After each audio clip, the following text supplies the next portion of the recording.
Imagine giving everything to a scene and never walking off the set alive. In the golden age of cinema, danger wasn't just on screen. It was real. A stunt pilot pushing the limits of early aviation. A beautiful actress trapped in burning Victorian skirts. A comedy legend thrown from a horse. And a Thai action star falling from the sky. These actors died while filming their final shots, turning their movies into music, unintended memorials. Brace yourself for the chilling true stories behind Hollywood's most haunting on-set tragedies. Ormer Lear. At first glance, the name Ormer Lear doesn't exactly sound like someone who music would end up rewriting the rules of aerial stunts. It sounds calm, almost ordinary, but the man behind the name was anything but that. Ormer Lear lived for danger. He wasn't music, just a stunt pilot. He was one of the earliest daredevils to turn the sky into a stage. His journey started in the U.S. Army Air Service during World War I, where he trained as a pilot at a time when aviation itself was still new and unpredictable. Planes were fragile, experimental machines, and flying them required a certain kind of nerve. Armour didn't just have that nerve. Music. He leaned into it. When the war ended, he didn't walk away from flying. Instead, he took it to the public. He became a barnstormer, part of a traveling wave of pilots who turned flying into live entertainment. These shows weren't just performances. They were spectacles. Crowds gathered to watch pilots defy gravity in ways that seemed impossible. And Ormer quickly became the main attraction. Music weren't just curious about him. They were obsessed. At the height of his popularity, he was earning up to $3,000 per show, an enormous amount of money for that time. What made him stand out wasn't just skill. Music, was innovation mixed with pure recklessness. Stories about him spread quickly, especially the one that explained music, how he supposedly invented wing walking. Mid-flight, his radiator cap came loose. Instead of landing to fix it, Ormer climbed out of the cockpit, while the plane was still in motion, and secured himself thousands of feet above the ground. That moment didn't just solve a problem. It created a whole new kind of stunt, and he kept pushing. He became known for pulling off things no one had ever attempted before. He performed mid-air transfers, moving from one flying plane to another as if it were just another step. He carried out the car-to-plane jump, boarding an aircraft directly from a moving car. Every stunt raised the stakes, and every success built his legend. If it involved speed, height, and risk, Ormer was usually the first one willing to try it. It didn't take long for Hollywood to notice. Music. At the time, the film industry was always looking for something bigger, something audiences hadn't seen before. Ormer fit perfectly into that space. In 1919, he starred Music in The Great Air Robbery, playing an air male pilot caught up in a battle against a criminal gang known as the Death's Music Head Squadron. On screen, he had the look of a classic leading man, even if it took a bit of makeup and styling to get him there. Behind Music, the scenes, he was genuinely excited about this new chapter. During a press stop Music in Chicago, he spoke openly about how much he was enjoying the film world. Music, it gave him something different. Real connections, a sense of belonging, and a kind of happiness he hadn't expected to find. The film turned out to be a major success, but surprisingly, it didn't lead to a long partnership with Universal. The studio reportedly grew Music tired of his unpredictable behavior. There were stories about him flying too low over Los Angeles streets, treating the city like it was just another stage for his stunts. Whether those stories were exaggerated or not, the result was the same. Universal decided not to continue working with him. That could have been the end of his film career. But another opportunity came, Music along. William Fox saw potential and offered him a new deal, casting him in a film called The Skywayman. Music, this time, Ormer would play a pilot suffering from amnesia, pulled into a dangerous mission involving stolen jewels. Music. At first, the studio planned to take a safe approach. Instead of risking real stunts, they wanted to rely on miniatures and controlled effects. It made Music sense. By then, Ormer's reputation wasn't just about talent. It was about risk. But for him, playing it safe defeated the entire purpose. He wasn't interested in pretending. He wanted the real thing, the same kind of danger that had made him famous in the first place. He pushed back until the studio finally gave in. Saul M. Wurzel, who was overseeing production, agreed to let him perform the stunts, music, but with one condition. The most dangerous sequence would be saved for the final day of filming. It was a quiet acknowledgement music of the risk everyone understood, but didn't want to say out loud. That final day came on August 2nd, 1920. Music. The scene could have been filmed during the day and altered later to look like night. It would have been safer, simpler, and more controlled. But Armour refused. He wanted authenticity, even if it meant increasing the danger. So that night at around 10 o'clock p.m., he took off from the demo airfield. His wife, Viola, was there along with friends, colleagues, and onlookers who had gathered to watch. With him in the plane was his assistant, Milton Elliott.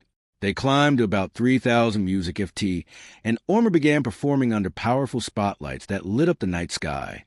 One stunt followed another, building toward the final sequence, the moment everything had been leading up to.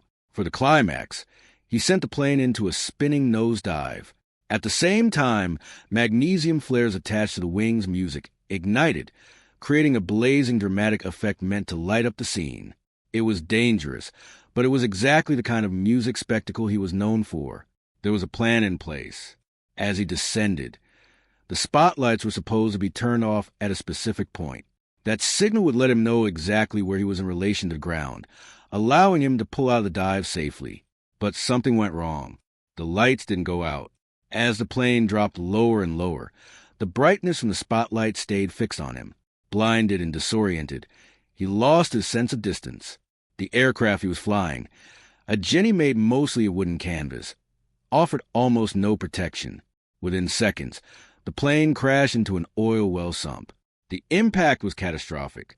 Armour, Lear, and Milton Elliott were thrown from the aircraft and died, music, instantly. He was just 28 years old. On the ground, the reaction was immediate and chaotic. Viola tried to run toward the crash site, but crew members held her back. The scene was too dangerous, too overwhelming for her. The memory of that moment never faded. Even decades later, it remained vivid and painful, something that stayed with her long after the headlines disappeared. What made the tragedy even more unsettling was how close they had been to finishing. The film was essentially complete. That final stunt had been the last piece. But instead of shelving the project, the studio made a different decision. Fox chose to move forward with music, the release, using the intense public attention surrounding Armour's death to promote the film. The tragedy became part of the story, drawing audiences-driven music by curiosity and shock. Martha Mansfield was New York City to her core, but the name the world came to know her by was borrowed from a small Ohio town tied to her family roots. From a young age, she moved with purpose. As a teenager, she was already working, modeling for artists, dancing, performing wherever there was a stage. She wasn't waiting for opportunity to find her. She was music chasing it down. By 1912, she had already stepped onto Broadway, appearing in productions like Little Women. It didn't take long before she caught the attention of Florence Ziegfeld, one of the most influential figures in entertainment at the time.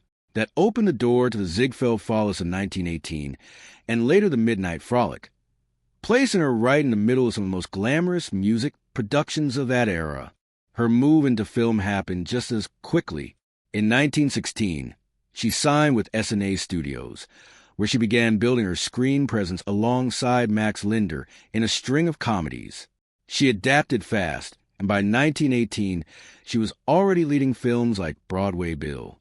Just a couple years later, in 1920, she reached a major milestone, starring opposite John Barrymore in Dr. Jekyll and Mr. Hyde.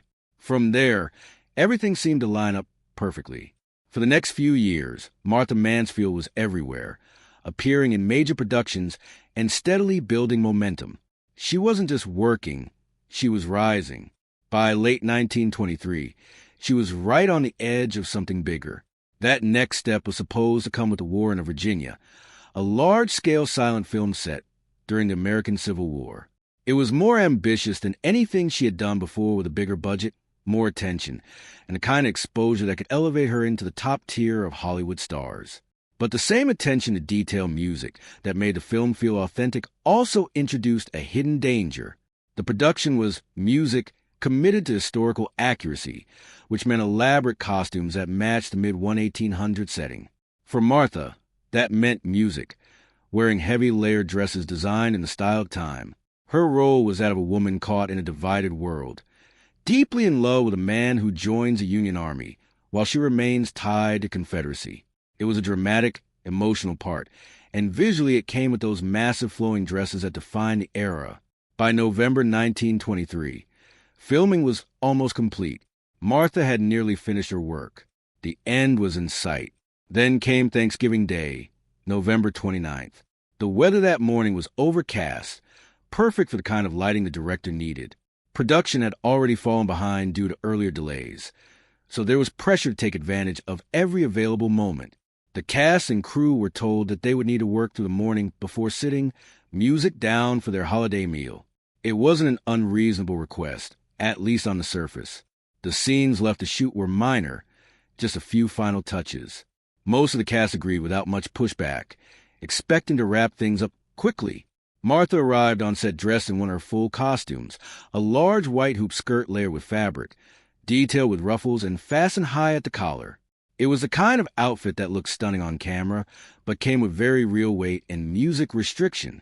After a quick breakfast at the St. Anthony Hotel where the cast music was staying, she made her way to Bracken Ridge Park for the shoot. The location sat near what would later become the Lambert Beach softball fields. It was just another work day, one that was supposed to end with celebration. Music. She completed her scenes without issue. Everything seemed to be moving exactly music, as planned. Then she stepped away to take a break. Her car was parked just a short distance from the set, music, and she walked over to it, likely expecting a quiet moment to rest after the morning's work. For a brief stretch of time, nothing seemed out of the ordinary. Then the silence shattered. Screams cut through the set sharp and immediate. When people turned toward the sound, what they saw was almost impossible to process. Martha was running away from the car, her music, body completely engulfed in flames. For a split second, shock held people in place. Then a few individuals moved. Her chauffeur reacted, music first, without hesitation. He rushed toward her, trying to tear away the burning fabric. The intensity of the fire made it nearly impossible. As he struggled, he suffered severe burns to his hands. Music. At the same time, her co-star Wilfrid Lell stepped in. Thinking fast, he threw his overcoat over her, attempting to smother the flames. His actions made a difference. He managed to protect her face and neck from the music fire, preventing even more devastating injuries. But the damage had already spread. After a desperate effort, they finally managed to extinguish music, the flames. What remained was devastating. Martha had suffered severe burns across most of her body. The only small mercy was that her face had been spared. She was rushed to the hospital immediately. By then, she was drifting in and out of consciousness. Music, her condition critical. Doctors worked to stabilize her, treating music, the burns, and trying to manage the trauma her body had endured. Despite everything, music. There was a brief window of hope. She showed signs of awareness, even managing to focus music on something deeply personal, her appearance. In those moments, she expressed concern about whether her face had been affected, a reflection of both her career and the reality of the industry she was part of. Plans were made to move her back to the hotel for recovery, but her condition took a sudden turn. By noon the following day, November 30th, Martha Mansfield passed away at a hospital in San Antonio. She was just music, 24 years old. Her death left behind questions that were never fully answered, because she never recovered enough to explain what happened. The exact cause of the fire remains uncertain. Two main possibilities have been discussed over the years. One points to a random accident. Witnesses claim to have seen a lit match thrown into the car, possibly by someone nearby, which then ignited her clothing. If that was the case, the music person responsible was never identified. The other theory suggests the fire may have started inside the car itself, possibly from a cigarette or match. Smoking was common at the time, music even on set, but those closest to Martha strongly rejected that idea. Her mother in particular insisted music, that she didn't smoke, saying it made her uncomfortable. In the end, the truth was never confirmed. What remained was a loss. A young actress on the brink of major success taken in a moment that no one saw coming. After her passing, her family made the long journey to bring her back home. Music, closing a chapter that had once been filled with so much promise. Roy Kinnear. Born in Wigan in 1934, Roy Kinnear grew into one of those instantly recognizable faces, warm, familiar, and impossible to forget. Before Hollywood really embraced him, he had already carved out a strong reputation in British television comedy.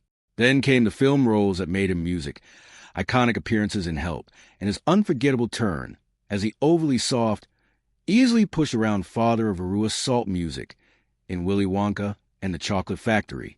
Even in animation, his presence carried weight. Fans of 1978 music, Watership Down would recognize his voice as Pippin. By the time he stepped onto the set of The Return of the Musketeers, Roy was 54 years old and operating at full stride. Professionally, he was respected and reliable. Personally, he was grounded, a devoted husband to actress Carmel Can, and a father to 3 young children. From the music, outside, everything looked steady. But this particular film franchise had already built a quiet reputation behind the scenes, and not a good one. The earlier Musketeers productions had been chaotic, even dangerous. Music injuries weren't rare. They were almost expected. Oliver Reed had landed in the hospital after a sword accident went wrong. Michael York, who played D'Artagnan, had come dangerously close to losing an eye during a fight sequence. Music. It got so intense that York reportedly started tucking his script under his costume, using it like makeshift armor just to get through scenes. Music. So, by the time filming reached Spain for The Return of the Musketeers, there was already tension in the air. People knew what kind of set this could turn into if things weren't handled carefully. The stunt that would change everything didn't seem extreme on music paper. The plan was straightforward. The Musketeers, along with Conner's character PLCH, would ride their horses across a bridge in music, Toledo, and come to a sharp stop. Simple enough until reality stepped in. The bridge was music, covered in slick, uneven flagstones, and there was a steep drop on either side. The main actors took one look and refused outright. Even the stunt coordinator raised concerns, warning that the setup was unsafe. But despite those warnings, production moved forward. The cameras were going to roll. What made it worse was that Roy Conner wasn't even comfortable on horseback to begin with. Horse riding wasn't something he enjoyed or practiced regularly. He had made that clear to his wife before. He only got on a horse music when the job absolutely demanded it. And here he was being asked to perform a risky stunt under pressure. He was given just 15 minutes to prepare. When the director called action, the riders moved onto the bridge. For a moment, everything seemed to go according to plan. Then Conner's horse lost its music, footing on the slippery surface. In an instant, he was thrown violently to the ground. The fall left him with a severely broken pelvis. The situation turned tragic almost immediately. During most of the shoot, his wife and children had been close by, but they had recently returned to England. Now, instead of wrapping up a film, Roy was being rushed to Ruber International Hospital in Madrid. Carmel received a call and wasted no time flying back to Spain. When she arrived, something didn't sit right with her. The hospital felt off, quiet, understaffed, music unsettling. She later described a deep sense of unease, like something was wrong beneath the surface. It wasn't just worry. Music, it was instinct. At first, doctors seemed hopeful. They believed he could recover. But the reality, music, was far more serious. Roy had already lost a significant amount of blood, 5 pints. His body was under immense strain. The following day, after being transferred to another clinic, his condition suddenly worsened. Music, he suffered a heart attack. And just like that, Roy Conner was gone. The shock hit the production hard. Cast, music, and crew were left trying to process what had just happened. Screenwriter George MacDonald Fraser later described the atmosphere as grim and heavy, remembering Roy as a lively, witty presence whose music been taken far too soon. Then came a decision that split opinions across the board. Music. After pausing briefly, the production chose to continue filming. For some, it felt like the only way to honor him. Michael York later explained music, that the decision had been unanimous among certain members of the team. They wanted to complete the film, so that Roy's final performance wouldn't be lost. But not everyone saw it that way. Christopher Lee believed the entire project should have been shut down immediately. Richard Chamberlain reportedly felt anger over the choice to continue. To them, pushing forward felt wrong. Still, music production resumed, and without modern CGI, they had to rely on practical music solutions. A body double-stepped in to complete Conner's remaining physical scenes. Later, a voice actor was brought in to replicate his speech for unfinished music dialogue. The official stance from the production didn't sit well with everyone either. Just days after the tragedy, a spokesperson defended the decision to proceed with music the stunt, insisting that no unreasonable risks had been taken and that safety had been a priority. For Carmel Conner, that music explanation didn't come close to the truth. She was convinced that her husband's death could have been avoided. What followed was a long and painful legal battle that stretched music out over years. The producers argued that the blame didn't lie with the stunt or the set conditions, but rather with the hospital's handling of his injuries. It became a fight over responsibility, one that dragged on long after the cameras had stopped rolling. Finally, in 1994, a ruling came down. Music. Carmel was awarded £650,000 in compensation, with the Spanish production facility held accountable. On paper, it looked like justice. Music. But standing outside that courtroom, it was clear that no amount of money could balance what had been lost. The years of grief, the absence, the life that had been cut short. Music, none of that could be replaced. She made it known that the pain didn't end with the verdict. Music, it was something the family would carry for decades. The impact of that day didn't stop with the Conner family. It rippled music outward. Director Richard Lester, once known for his sharp, energetic filmmaking style, essentially stepped away from the industry. The incident marked a quiet end to his career. He rarely spoke about it afterward, refusing to revisit the film or music, the circumstances surrounding it. When asked, he kept his distance, leaving people to draw their own conclusions. Even years later, those who had been there couldn't fully shake it. Michael York reflected on the loss with a sense of unfinished meaning, expressing hope that Roy's death wouldn't be in vain, that it would at least push the industry towards safer practices, ensuring that no other actor would have to pay that kind of price for a scene. In the end,